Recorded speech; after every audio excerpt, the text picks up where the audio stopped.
이 시간 우리에게 주신 하나님의 말씀은 고린도전서 1장 1절부터 9절까지의 말씀입니다. 고린도전서 1장 1절부터 9절까지의 말씀 저와 한 절씩 번갈아 읽으시고 마지막 9절 말씀은 다 함께 읽도록 하겠습니다.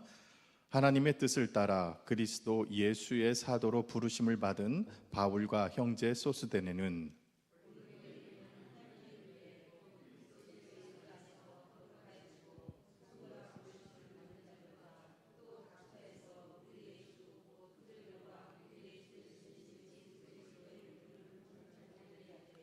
하나님 우리 아버지와 주 예수 그리스도로부터 은혜와 평강이 있기를 원하노라.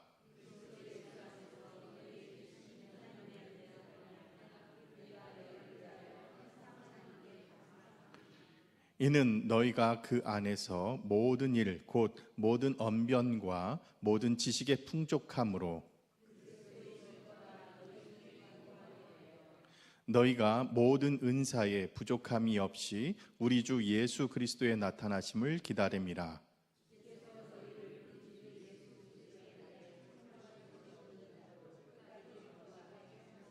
함께 읽겠습니다. 너희를 불러 그의 아들 예수 그리스도 우리 주와 더불어 교제하게 하시는 하나님은 미쁘시도다. 이는 하나님의 말씀입니다. 네, 이번 주에 아까 우리 김기신 권사님 기도하셨는데 이번 주에 백석 어썸 있습니다. 그 권사에서 열심히 잘 준비한 것들 정말 하나님의 은혜 가운데 귀한 이 사역이 될 수 있기를 위해서 함께 기도로 준비해 주시기 바랍니다. 아무리 잘 준비했어도 하나님께서 허락하지 않으시면 제대로 되지 않는 거죠. 그만큼 우리가 하나님의 뜻에 순종하기 위해서 나아가야 될 것 같습니다. 그리고 오늘 토요일에도 결혼식이 있고 끝난 다음에 바로 3시 20분에 결혼식 차량 출발합니다. 기억하시고 함께 결혼식 가실 분들 참고해 주시기 바랍니다. 자, 오늘 본문 말씀 우리가 고린도전서 읽었습니다. 지난주 것까지 우리가 사무엘 하의 말씀을 함께 살펴봤고요. 바로 열왕기상으로 들어갈까 싶었는데 너무 구약만 하는 것 같아서 잠시 우리가 신약으로 이제 다시 우리의 눈을 한번 돌렸다가 그 다음에 다시 이제 열왕기로 갈 예정입니다. 그래서 가장 우리 이 시점에 우리가 가장 살펴봐야 될 말씀이 무엇인가 좀 묵상했을 때 하나님께서 이제 고린도전서의 말씀을 좀 눈에 띄게 하셨어요. 그래서 그 말씀을 좀 묵상하면서 오늘의 우리의 삶과 그리고 또 우리가 중점으로 해야 되고 또 우리가 마음을 두어야 될 곳이 어디인가 고린도전서의 말씀을 보면서 우리가 함께 묵상해 나가면서 우리가 또 하나님의 말씀을 살펴보길 원합니다. 이 고린도전서는요, 고린도에 살고 있는 그 교인들에게 보내는 편지인 거죠. 그래서 전서라고 말했으면 앞에 편지가 있는 거고 후서하면 뒤편에 편지가 있는 거지 않습니까? 뭐 학자들이 말하기는 총 4편 이상의 편지가 있었을 텐데 많이 좀 유실되고 지금 남아있는 건 전서와 후서밖에 없다 이렇게 말하고 있는데 그 부분은 이제 학자들이 이야기하는 거 우리는 이제 성경에 있는 그대로를 우리가 좀 살펴보면서 이 고린도 전서와 후서를 통해서 우리의 신앙의 부분, 특별히 고린도 교회가 갖고 있는 어떤 여러 가지 상황이나 그것들이 우리의 삶과 어떻게 비교가 되고 우리가 어떤 삶을 살아가야 되는지 함께 살펴보기를 원합니다. 바울이 고린도에 가게 된 것은 2차 전도의 여행 때였습니다. 이 고린도는 이 그리스의 그 끝부분에 뾰족하게 나와 있는 부분이거든요. 그래서 이게 고린도는 이쪽 편으로는 에게해, 또 이쪽 편으로는 아드리해, 이게 바다가 두 개가 달라요. 그러니까 바다가 다른다는 것은 이쪽 지역에 사는 사람과 저쪽 지역에 사는 사람이 다르다는 뜻이죠. 그러니까 그 중간에 그 항로에 그 바다를 오고 가는 그 중간에 있는 곳이 고린도였기 때문에 이곳에서는 서로 무역이 이 고린도를 통해서 이루어지게 됐어요. 그러니까 그 당시에는 이제 해상 무역, 배를 통해서 물량이 왔다 갔다 했거든요. 그러니까 그 중간에 기착지가 되는 고린도는 당연히 그곳이 부유해질 수밖에 없습니다. 그것을 통해서 모든 물류가 한번 거쳐서 가게 되니까 당연히 그곳에 사람들이 많아지게 되는 것이고 당연히 사람들이 많다 보니까 돈이 왔다 갔다 하게 되는 거예요. 그러니까 부유해지게 되는 거죠. 그 많은 돈으로 결국 그 고린도는 뭐 야외 극장이라든지 경기장이라든지 엄청나게 큰 경제와 문화적인 종교적으로 이제 성장한 도시로 발전하게 되었습니다. 이렇게 풍요로운 삶이 지속되면서 행복하고 즐겁게 살아갈 것 같지만 오히려 좀 많은 부작용들이 생겨나기 시작했어요. 그 중에 대표적인 게 뭐냐면 돈이 많으니까 뭐 하게 됩니까? 사치하게 돼요. 그리고 그 사치의 끝부분이 뭐냐면 향락에 빠지게 됩니다. 그래서 무분별한 이런 성적인 타락이 이루어지는 도시였습니다. 그러니까 온갖 죄악으로 이제 오염되고 있는 현상들이 발생하기죠. 그래서 그 그리스의 문화권에서 저 사람 볼 때 고린도 사람 같다라고 말하는 것은 그건 칭찬이 아니라 거의 욕설과 같았습니다. 그러니까 고린도 사람이 얼마나 문란하게 살았는지 고린도 사람 같다라고 하면 우리가 하는 말 카사노바 같다. 딱 무슨 느낌인지 아시죠? 저 사람 카사노바 같아. 이러면 어떤 의미인지 딱 느낌이 드시지 않습니까? 바람둥이 같다. 뭐 이런 뜻이잖아요. 그러니까 그 당시 고린도 사람 같다라는 사람은 저 사람 문란한 사람 같아. 성적으로 굉장히 타락한 사람 같아. 이런 느낌이었어요. 그러니까 고린도라는 지역에 사는 사람이 얼마나 그렇게 그 사치와 향락의 끝을 향해 달고 있었는지 그 한마디로 분명하게 드러나는 것이었습니다. 그런 도시에 누가 갔다는 거예요? 바울이 갔다는 거잖아요. 바울이. 그러면 바울이 그 고린도라는 도시에 찾아갔다라는 모습을 보면 사람들이 시선이 어땠을까요? 사람들의 시선이 그리 좋지만은 않았을 겁니다. 왜냐하면 지금으로 따지면 아주 유흥가, 막 빛과 번쩍하는 그 유흥가에 목사가 갔다라는 얘기가 똑같거든요. 그 모습만 보면 뭐라고 생각해요, 사람들이? 어휴, 저런 곳에 왜 목사가 가? 저런 곳에 목사가 가도 되는 거야? 이런 생각을 갖게 되잖아요. 그러니까 바울이 그곳에 갔다는 것은 바울이 왜 저런 곳에 가? 혹시 저 바울도 좀 타락한 사람 아니야? 이런 시선으로 보기 딱 좋은 상황이었다라는 거예요. 오해받기 좋잖아요. 그런 상황 속에서 분명하게 바울은 그래서 우리 고린도전서 쓰면서 매 첫머리에 뭐라고 쓰고 있습니까? 1절 한번 보시죠. 1절 함께 한번 읽어보겠습니다. 하나님의 뜻을 따라 그리스도 예수의 사도로 부르심을 받은 바울과 형제 소스데네는 이렇게 말합니다. 제일 먼저 뭐라고 얘기하고 있어요? 하나님의 뜻을 따라. 내가 간 것이 여기 놀러 간 것 아니고 여기 즐기러 간 게 아니야. 누구 뜻을 따라 간 거라고요? 하나님의 뜻을 따라갔다. 뭐 하려고 했습니까? 자신은 하나님의 뜻을 따라 어떤 모습으로 갔냐면 사도로 갔다라고 했어요. 그 당시 사도라고 말하면 예수님의 제자 12제자밖에 사도로 불리지 않았잖아요. 아주 특별한 용어입니다. 그런데 굳이 사도 바울이 자신을 사도라고 고린도전서 처음 밝히고 있거든요. 자신을 사도라고 지칭한 것은 내가 예수 제자처럼 권위 있는 사람이야, 내가 이렇게 높은 사람이야를 나타내려고 한 것이 아니라 분명히 사도라는 것은 어떤 거예요? 하나님께서 분명히 보내셨다. 하나님께서 시키신 대로 그 뜻을 따르는 사람이다. 이 의미로 예수님께서 직접 예수님께서 직접 사도로 지정해서 보냈기 때문에 내가 이곳에 왔다라는 것을 밝히고 있는 겁니다. 그래서 두 가지 단어를 쓰고 있잖아요. 하나님의 뜻을 따라 사도가 된 나, 예수의 사도가 된 나다. 이렇게 두 가지 얘기를 하고 있는 것입니다. 고린도 지역에 이렇게 향락과 사치의 도시에 바울이 그냥 관광차, 놀러 그리고 향락을 즐기러 간 것이 아니라 하나님의 뜻을 따라 복음을 전하러 갔었다라고 이야기하고 있는 것입니다. 그러니까 예수님께서 시키시는 대로 행하는 사람이라는 걸 강조하기 위해서 사도라는 말로 지칭하고 있는 모습을 보게 됩니다. 그곳에서 바울이 한 일이 무엇입니까? 2절 말씀에 분명하게 기록되고 있는데요. 고린도에 있는 뭐를 위해서? 하나님의 교회. 그렇죠? 그곳에서 예수 안에서 거룩해지고 누구라고 부르심을 받은 사람들? 성도. 그러니까 교회와 성도. 이 두 가지 단어를 통해서 우리가 알 수 있는 게 뭡니까? 바울은 그곳에 복음을 전하러 갔다. 교회를 세우러 갔다라는 것을 알 수가 있습니다. 예수 그리스도의 이름을 부르는 사람들, 예수 안에서 거룩해진 성도들을 만들고 그들과 함께 교회를 세우려고 갔다라는 것을 분명히 밝히고 있죠. 실제로 바울은 그곳에서 복음을 열심히 전했고 그 복음의 열매를 맺게 되었습니다. 그래서 한두 명 예수 믿는 사람이 아니라 교회를 이룰 정도로 이렇게 급성장하는 교회를 만들어냈다라는 것이죠. 그러니까 그 바울이 자신이 열심히 노력해서 세운 그 고린도 교회에 남다른 애정을 가지고 있겠죠. 실제적으로 사도 바울이 2차 전도 여행을 하면서요, 제일 오랜 시간을 머물렀던 곳이 어디냐면 바로 고린도입니다. 고린도에서 1년 6개월이라는 시간을 보냈어요. 총 이 3년이 안 되는 이 2차 전도 여행 중에서 1년 6개월을 여기서 보냈으면 전체 여행 중에서 거의 3분의 2 이상을 이 한 지역에만 에너지를 쏟았다라는 것이거든요. 근데 바울의 전도 여행을 보면 한 지역에서 오래 있지 않잖아요. 몇 달 있다가 움직이고 몇 달 있다 움직이고 때로는 몇 주 있다 움직이고 막 왔다 갔다 이렇게 계속 다니면서 여행을 다니면서 복음 전하고 이러고 다녔잖아요.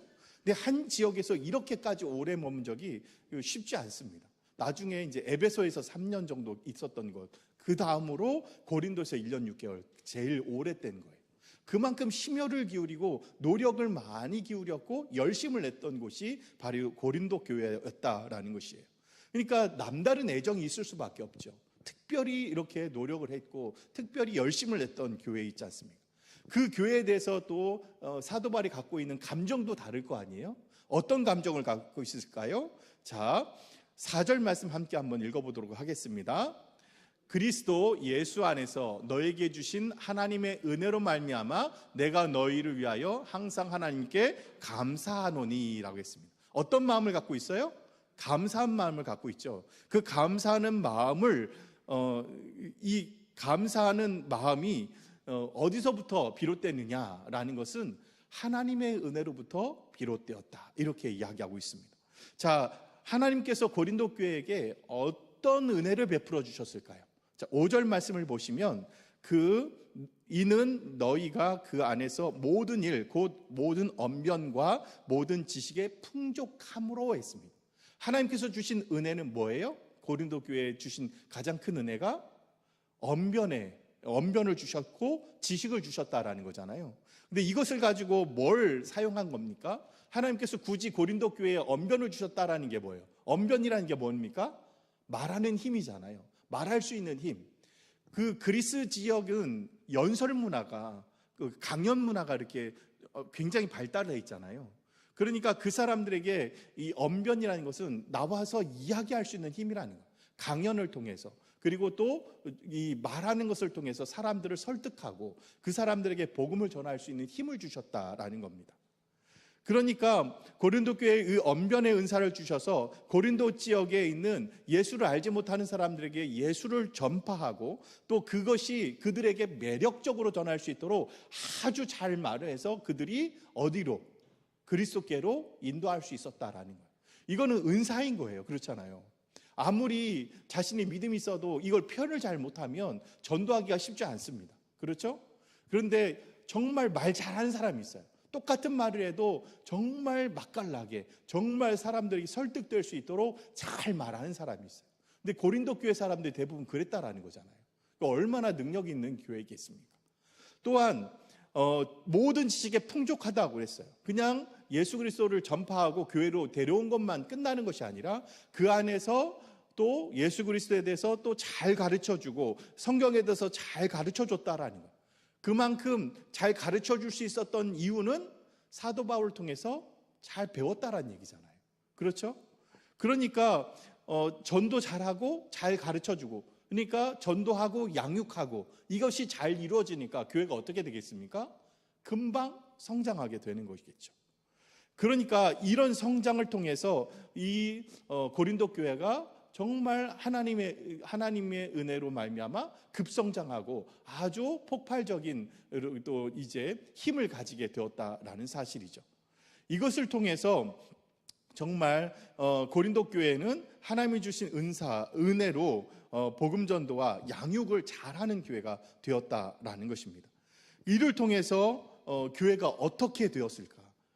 그냥 성장하고 그리고 인원수가 많은 것으로 끝나는 것이 아니라 6절과 7절 말씀을 보면요, 그들에게는 분명한 것이 세 가지가 있었습니다. 아주 확신에 차 있는 것이 세 가지가 있었어요. 첫 번째가 뭘까요? 그리스도를 증거하는 게 확실했고요. 두 번째는 모든 은사가 부족함이 없었고, 세 번째는 기다림이 있었다라는 거죠. 자, 이 세 가지를 좀 더 구체적으로 살펴보면 그리스도의 증거가 너희 가운데 너희 중에 견고하게 되었다는 것은 어떤 뜻이에요? 구원의 확신이 분명했다라는 거잖아요. 그리스도의 증거. 그러니까 그리스도의 증거가 구원의 확신이 확실하니까 그걸 가지고 뭐 할 수 있어요? 다른 사람에게 복음을 전할 수 있는 거죠. 예수 그리스도를 구세주로 분명하게 믿고 나는 하나님의 백성이 되었다, 나는 하나님의 자녀가 되었다라는 이 확실한 믿음 안에 있었습니다. 그러니까 믿음 자체가 흔들릴 수가 없죠. 그리고 두 번째는 뭐가 있습니까? 모든 은사에 부족함이 없었다라고 했어요. 은사가 얼마나 많이 이 고린도 교회에 임했냐면, 여러분 우리가 하는 사랑장이 어디예요? 고린도전서 13장 앞뒤로 12장과 14절이 은사에 대해서 쭉 나오잖아요. 그래서 이 고린도전서 12장, 13장, 14장이 다 은사장이에요. 은사장.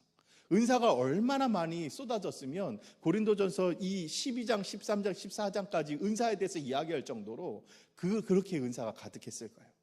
그러니까 하나님의 은혜가 이렇게 많았던 교회다라는 것을 알 수 있습니다. 그리고 세 번째로는 재림에 대한 소망이 확실했다라는 거죠. 고린도 교회 성도들은 예수님을 본 적이 없던 교회예요. 그렇죠? 예수님을 본 사람들은 예수님의 제자들과 그리고 그 당시에 따랐던 사람들이 유일하지 않습니까? 근데 지금 여기에는 유대 땅이 아니에요. 그리스 땅이에요. 예수님에 대한 이야기를 들어본 적도 없는 사람들이에요. 그럼에도 불구하고 누구를 기다리고 있다는 거예요? 주님께서 다시 오실 것을 기다리고 있다는 거예요. 그러니까 지금 예수님이 어떤 분이라는 걸 정확하게 알고 있는 거잖아요. 그렇죠? 그리고 그 예수님이 다시 오실 때 자신들이 어떻게 된다는 거예요? 참된 구원을 얻을 수 있다라는 것을 확신하고 있다라는 거예요. 그러니까 이렇게 생긴 지 얼마 안 되는 교회가 이렇게 성장할 수 있었던 것은 정말 그런 구원의 믿음의 확신 안에 거했고 하나님이 주신 은사로 열심을 냈으며, 그리고 또한 그 구원의 그 하나님의 나라에 대한 소망을 가지고 살아가는 교회였기 때문이라는 사실입니다. 그러니까 이게 얼마나 감사한 일이겠습니까? 그런데 바울이 이 감사하는 이 초점이 어디에 맞춰져 있는지를 우리가 다시 한번 분명히 눈여겨볼 필요가 있어요. 바울이 감사하는 게 어디입니까? 4절 말씀 한번 다시 볼게요. 우리가 함께 한번 읽어보도록 하겠습니다. 그리스도 예수 안에서 너희에게 주신 하나님의 은혜로 말미암아 내가 너희를 위하여 항상 누구께 감사한대요? 하나님께 감사한대요. 하나님께. 이게 굉장히 중요한 말입니다. 그러니까 고린도 교회가 정말 훌륭해서, 고린도 교회인이 뛰어나서, 고린도 교회인이 능력이 있어서 그들을 칭찬하는 것이 아니라 그들에게 하나님께서 무엇을 주셨기 때문에, 은혜를 주셨기 때문에 내가 하나님 앞에 감사한다라는 거예요. 이게 하나님께서 은혜를 주셨기 때문에 감사한다라는 것은 뭐냐면, 은혜라는 게 어떤 의미입니까? 우리가 감당할 수 없는 걸 주셨다 할 때 은혜라고 하는 거잖아요. 그렇죠? 보통 우리가 이제 대충 우리가 할 수 있는, 우리가 쉽게 갚을 수 있는 도움을 받았을 때는 우리가 그냥 고마워, 나를 도와줘서 고맙다, 이 정도로 끝나잖아요. 근데 내가 아무리 해도 이거 갚을 수 없는 그런 도움이라고 하면 내가 정말 은혜를 입었어, 이렇게 얘기하잖아요. 그러니까 하나님의 은혜라는 것은 고린도 교회 사람들이 어떻게 서로 도와주고 협력해서 할 수 있는 일들이 아니라는 거예요. 그러니까 지금 이 고린도 교회가 이렇게 성장할 수 있는 것은 고린도 교회의 성도들의 힘만으로는 불가능한 일이었다라는 거예요. 누가 해줬다는 얘기예요? 전적으로 하나님께서 하신 일이다. 그래서 하나님 앞에 감사한다라는 바울의 고백인 겁니다. 그래서 그냥 바울이 하나님께서 감사한다로 끝나는 것이 아니라 무엇 때문에? 하나님의 은혜로 말미암아 내가 감사한다, 이렇게 말하잖아요. 그러니까 결국 고린도 교회를 세워주신 것은 누가 세우신 거라는 거예요? 하나님께서 세워주신 거라는 것입니다. 우리가 그것을 알 수 있는 것은 뭐냐면, 우리가 고린도전서를 읽어가면 금방 알 수 있는 것들이에요. 우리가 오늘은 9절까지만 읽었지만 조금 뒤로만 읽어도 고린도 교회가 갖고 있는 문제가 매우 심각하다는 것을 금방 알 수가 있습니다. 그러니까 그것도 그냥 문제가 아니라 보통 심각한 게 아니에요. 교회가 막 두 쪽 세 쪽 지금 직전에까지 가 있는 상황입니다. 그래서 이 고린도 교회에 바울이 직접 가서 문제를 해결하기는 시간이 너무 많이 걸리니까 빨리 급히 편지라도 써서 얼른 지금 너희들의 문제를 해결하고자 편지를 써서 보낸 거예요. 본인이 갈 수 없는 상황이 있으니까. 그러니까 편지라도 먼저 보내서 그 글을 읽고 정신을 좀 차려라, 이런 의미로 고린도전서를 쓴 겁니다. 그러니까 얼마나 심각했는지 알 수가 있는 거죠. 여러분, 어떤 고린도 교회가 가지고 있는 문제가 어떤 것인지 이제 앞으로 살펴보겠지만 항목만 먼저 한번 살펴보도록 하겠습니다. 어떤 항목이냐면 크게 8가지를 볼 수가 있어요. 우리 고린도전서 안에 있는 내용들이에요. 첫 번째는 분쟁입니다. 서로 팔을 나눠서 서로 막 이렇게 갈라져서 편을 갈라서 싸웠다는 얘기예요. 교만 문제, 스스로 자신들이 더 뛰어나다, 자신들이 높다, 자신들이 맞다, 너는 틀렸고 나만 맞다, 이런 이야기들을 하고 있었다라는 거예요. 그리고 성적인 타락이 있었고요, 법정 다툼을 하고 있습니다. 사소한 거 하나 문제로 가지고 서로 해결하지 못하고 어디까지 끌고 가는 거예요? 법정에다가 고소하고 고발하고 그러고 있다라는 거예요. 여러분, 이것이 지금 오늘날도 보통 교회 안에서 문제가 해결이 안 되면 어디로 갑니까? 세상 법정으로 가잖아요. 그 문제가 지금 이 초대교회부터, 고린도 교회에서부터 있었다라는 거예요. 근데 사실 이런 것들은 부끄러운 일들 중에 하나예요. 그 안에서 해결하지 못하고 재판장에 가서 서로 법정 다툼 한다는 것들은 결코 자신이 물러섬이 없다라는 거잖아요. 여러분, 예전에 이제 그런 경우들이 있어요. 세상 법정에 가는 경우들이, 교회 이 문제를 가지고 세상 법정에 가는 경우들은, 예를 들어서 교회 안에 보면 뭐 노회나 총회나 이런 부분에서 옳고 그름을 판단해 주는 그 교회 노회나 총회 안에도 재판국이 있어요. 거기서 판결해 줬는데 그 판결을 승복하는 게 아니라 나는 못 받아들이겠다, 당신들이 판결한 건 나는 승복할 수 없다니까 어디로 가는 거예요? 세상 법정까지 가는 거예요. 예전에 이제 그런 여러 가지 문제들이 있었는데, 이제 그 예전에 이제 여러 어느 이제 세미나나 이런 데 가서 제가 들은 얘기가 있습니다. 정확하게 이제 그분이 이야기하는 거라서 그 팩트 체크가 되지는 않은 거지만, 그분이 얘기해 줄 때 이런 얘기를 했었어요. 어떤 교회가 서로 가서 막 심각하게 싸워서 법정에 갔다는 거예요. 근데 법정에서도 굉장히 그냥 논리적으로 이 부분은 틀렸습니다, 이 부분은 맞습니다가 아니라 서로 막 인신공격하면서 막 싸우더라는 거예요. 그러니까 그 이제 재판장에 있는 판사가 이렇게 말했다고 하죠. 왜 예수 믿는 사람이 예수 믿는다는 사람이 서로 원수처럼 싸우냐고, 예수님이 원수를 사랑하러 하지 않았냐고, 이렇게 하더라는 겁니다. 교회 안 다니는 무신론자인 판사가. 근데 저는 그 얘기를 듣고 나서 되게 부끄러웠어요. 교회가 이 정도밖에 안 되나? 예수 믿는다는 사람이 주님의 이름으로 사랑합니다 말하는 곳은 뒤에서는 딴 생각을 하는 사람들, 이거 형편없는 사람들인 거잖아요. 사실 그게 남의 얘기가 아니라는 사실을 생각하게 됩니다. 여러분, 우리가 신앙생활을 하면서, 그리고 우리가 우리 손으로 읽어놓은 것들을요, 우리 손으로 무너뜨리는 사람들이 생각보다 많습니다. 정말 열심히 일해서 뭐 어떤 사역들을 해서 열심히 만들어 놨어요. 근데 이제 본인이 이제 그 사역을 내려놓을 때 너무 아까워하는 거예요. 내가 했던 사역들이 나를 좀 알아줬으면 하면서, 내가 인정받았으면 좋겠는데 사람들이 안 알아준다고 막 그걸 막 가가지고 이건 이러는 거야 저런 거야 막 이제 따지는 거예요. 왜 내가 이렇게 만들었는데 왜 이런 대로 안 하냐고, 내가 이렇게 만들어놨는데 왜 이런 대로 안 하고 네 맘대로 하냐고, 그게 맞냐고 막 따져요. 근데 사역이라는 것이 구성원들이 달라지면 조금씩 바뀔 수 있는 거잖아요. 그렇죠? 그리고 거기에 모여있는 사람들이 달라지면 거기에 맞춰서 하다 보면 조금씩 바꿀 수 있는 것들이에요. 근데 내가 만들어 놓은 거 바꿔놨다고, 내가 하는 방식대로 안 따랐다고, 그것 때문에 잘못됐다고 하시는 분들이 있어요. 결국 그래서 그 사역들이 망가지는 경우들이 적지 않았습니다. 그러니까 거기서 누가 드러내고 싶은 거예요? 자신이 드러나고 싶은 거예요. 그 사역을 통해서 예수 그리스도가 드러나고 하나님이 드러나는 것이 아니라 자신들을 드러나려고 하다가 망가지는 경우가 적지 않은 모습을 보여주게 됩니다. 이런 것들이 이제 큰 위기로 닥쳐오게 되는 것이죠. 결국 이런 부분들이 교회 안에, 고린도 교회 안에 있었다라는 것입니다. 자, 그리고 또 한 가지는, 5번째로는 우상 제물 문제, 그리고 성찬을 제대로 행하지 못하는 문제, 그리고 은사 문제, 그리고 부활을 부인하는 문제까지, 지금 이것만 봐도 굉장히 심각한 문제잖아요. 한번 보십시오.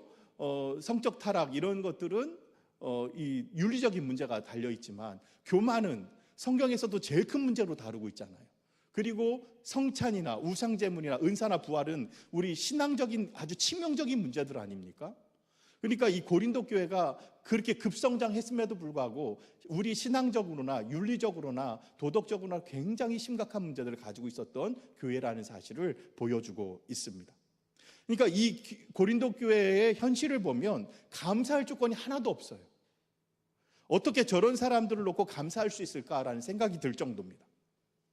그 중에서도 지금 이제 곧바로 나오게 되는 건 뭐냐면 교인들끼리 서로 편갈라서 싸우는 것들이 매우 심각했습니다. 그 바울의 입장에서 보면 교회가 이제 몇 조각이 날 상황이 됐으니까 바울은 그것을 너무나도 안타깝게 생각하는 모습들을 이제 앞으로 고린도 전서를 읽어가면서 우리가 살펴볼 수가 있을 겁니다. 바울은 자신이 일부러 그곳에까지 가서 1년 6개월이라는 시간을 들여서 열심히 전도해서 세우는 교회인데 조금 성장했다고 서로 편을 갈라서 서로 으르렁거리고 싸우는 모습을 보면 얼마나 마음이 아프고 괴로웠겠습니까? 그럼에도 이 바울이 너희들 때문에 교회가 망가질 것 같아 이렇게 이야기하지 않고 뭐라고 얘기하고 있습니까? 너희들 때문에 내가 하나님 앞에 감사한다. 이렇게 고백하고 있는 아주 놀라운 모습을 오늘 본문 말씀을 통해서 살펴볼 수 있게 된다라는 것입니다. 바울이 그렇게 감사할 수 있었던 이유는 우리가 8절과 9절 말씀을 통해서 다시 한번 살펴볼 수가 있습니다. 자, 8절과 9절 말씀을 보면요, 주께서 너희를 우리 주 예수 그리스도의 날에 책망할 것이 없는 자로 끝까지 견고하게 하시리라. 너희를 불러 그의 아들 예수 그리스도 우리 주와 더불어 교제하게 하신 하느님은 미쁘시도다 이렇게 말합니다. 미쁘시도가 무슨 뜻입니까? 미쁘시도다, 이게 어떤 뜻이에요? 미쁘시다, 미쁘시다. 어떤 뜻입니까?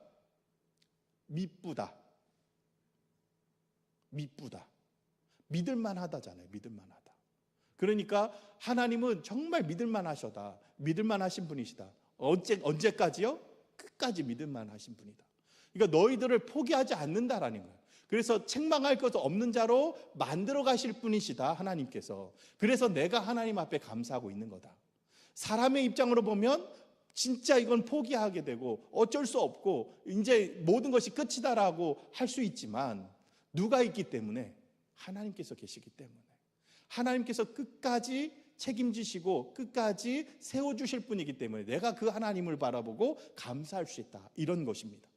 바로 이것이 우리가 가져야 될 마음이라는 사실입니다. 바울이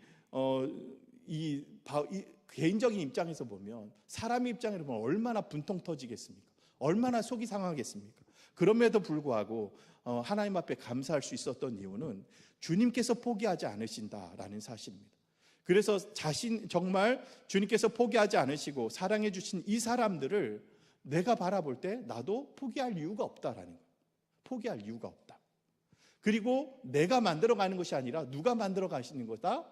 하나님께서 만들어 가시는 거니까. 그러니까 지금 바울은 자신의 손으로 뭘 하려고 하는 것이 아니라 그 사람들을 온전히 누구한테 맡기려고 하는 거예요? 하나님 앞에 맡기려고 하는 거예요. 그러니까 뭐 할 수 있는 거예요? 감사할 수 있는 겁니다. 여러분, 우리가 신앙생활 하면서 하나님 앞에 감사하지 못하는 이유가 뭡니까? 나를 포기하지 못했기 때문이에요. 내 고집과 그리고 내 판단 기준을 내려놓지 못했기 때문에 하나님 앞에 감사하지 못하고 정말 원망과 불평이 많은 것입니다. 그래서 지금 중요한 것은 뭐냐면 이러한 바울의 마음들이 우리에게 있기를 소원하는 것입니다. 바울은요, 자신이 어떻게 해보려는 것이 아니라 그냥 하나님 앞에 맡긴 것이고, 바울은 그냥 자신이 해야 될 일을 하고 있는 것 뿐입니다. 그것이 중요한 것이죠. 우리들도 내 기준으로 주위를 둘러보면 만족하지 못하고 불만스러운 것들이 투성일 때가 있을 겁니다. 자신의 성에 차지 않는 것들을 보면서 답답해 미칠 노릇일 경우가 많을 것입니다. 하지만 그런 답답한 사람도 포기하지 않으시는 분이 누구시다? 하나님이시라는 거죠. 정말 어떻게 포기하지 않느냐? 그냥 그들을 견책하고 책망하는 것이 아니라 때로는 하나님께서 말할 수 없는 은혜를 퍼부어 주셔서 그 단점들을 그 은혜로 커버할 정도로 하나님께서 은혜를 베풀어 주셔서 그들을 세워가시는 경우가 적지 않다라는 거예요. 잘해서가 아니라 모자라니까 그 모자람을 하나님의 은혜로 채워가시는 경우가 적지 않다라는 겁니다. 그래서 때로는 보면, 어떻게 보면 은혜가 정말 부족함이 많고 싸움이 많은 곳에 오히려 하나님의 은혜가 넘치는 경우가 많습니다. 그래서 사도 바울이 로마서를 통해서 뭐라고 말해요? 죄악이 넘친 곳에 뭐가 더 넘쳤다고요? 은혜가 넘쳤다, 이렇게 말하잖아요. 왜 그렇습니까? 죄악에는 정죄함으로 대하면 그것으로 끝인 거예요. 그렇죠? 도려내지는 거잖아요. 그것을 끝내버리는 거지 않습니까? 포기하지 않으려면 어떻게 되는 거예요? 그 안에 은혜를 넣어야 그 안에서 새싹이 자라나는 거예요. 그게 하나님의 방법이라는 거예요. 죄악이 넘치고 부족한 곳에는 채찍질과 그리고 도려내고 책망하고 그리고 그 칼같이 어떤 법의 잣대로 대하는 것이 아니라 하나님의 방법은 은혜를 베풀어 주시는 거예요. 그래야 그곳에서 다시금 싹이 나게 만들어 주시는 방법이었던 것입니다. 그래서 사도 바울은 그 고린도 교회 사람들의 그런 정말 문제투성이 있는 모습을 보면서 한숨 짓기보다 그럼에도 포기하지 않으시는 그 하나님을 바라보며 감사하는 마음으로 나갈 수 있었다라는 것입니다. 정말 우리들도 바울과 같은 그런 감사를 하나님 앞에 드릴 수 있기를 소원합니다. 우리 주변에도 또 우리의 뭐 가정이나 우리의 일터나 또 우리가 사역하는 그 모든 것들 중에서도 내 뜻과 같이, 내 마음과 같지 않은 경우가 많아요. 내 마음과 같지가 않은 경우가 생기면 정말 마음이 힘들어지고 또 하고 싶은 마음도 안 들어지고 모든 것을 다 포기하고 손을 내려놓고 싶을 때가 생깁니다. 그럴 때 우리가 가져야 될 마음은 무엇일까요? 사도 바울과 같은 마음을 가져야 된다는 거예요. 어떤 마음? 내가 하는 게 아니라 하나님께서 하신다. 그러니까 이 모든 일을 하나님 앞에 맡겨드리고 하나님 앞에 의지하고 하나님께서 우리에게 은혜를 쏟아부어 주시기를 간구하며 나가는 모습이 우리에게 필요하다라는 것입니다. 아까 말씀드렸지만 백석 어썸 같은 경우에도 우리 권사가 열심히 노력했잖아요. 아무리 우리가 열심히 일한다고 할지라도 하나님의 은혜가 없으면 어떻게 될까요? 그 안에서 서로 일하다가 싸울 수 있게 됩니다. 그렇잖아요. 우리가 이 일이 아니라 여러 가지 지금까지 과거의 경험을 통해서 많이 봤잖아요. 마음이 안 맞으면 서로 싸우다가 아무리 좋은 일을 해도 그 일들 때문에 서로 상처받아서 나 교회 안 나와 하는 사람들도 생기게 되는 거잖아요. 근데 아무리 힘든 일이라도 우리가 마음이 맞으면 어떻습니까? 정말 힘을 다해서 정말 파김치가 될 정도로 손이 덜덜 떨릴 정도로 힘겹게 일해도 어떻게 돼요? 입에서 웃음이 떠나지 않잖아요. 그래도 정말 너무 기분이 좋았어요. 정말 은혜가 있었어요. 이렇게 말하잖아요. 왜 그렇습니까? 그것은요, 내가 하느냐 아니면 하나님이 주신 은혜로 하느냐의 차이라는 거예요. 여러분, 우리 백석교회는 우리에게 맡겨주신 일들을 내 힘과 능력으로 하는 것이 아니라 하나님이 주시는 은혜로 감당하는 그런 교회가 되길 소망합니다. 그러기 위해서는 우리가 하나님의 은혜를 구할 수밖에 없잖아요. 그래서 오늘 이 시간에 우리가 함께 그렇게 기도했으면 좋겠습니다. 정말 우리가 기도할 것은요, 우리의 판단과 기준으로 세상 사람들 바라보면 한숨 짓고 또 불평과 불만을 갖기보다 그런 상황을 올바로 잡아주실 그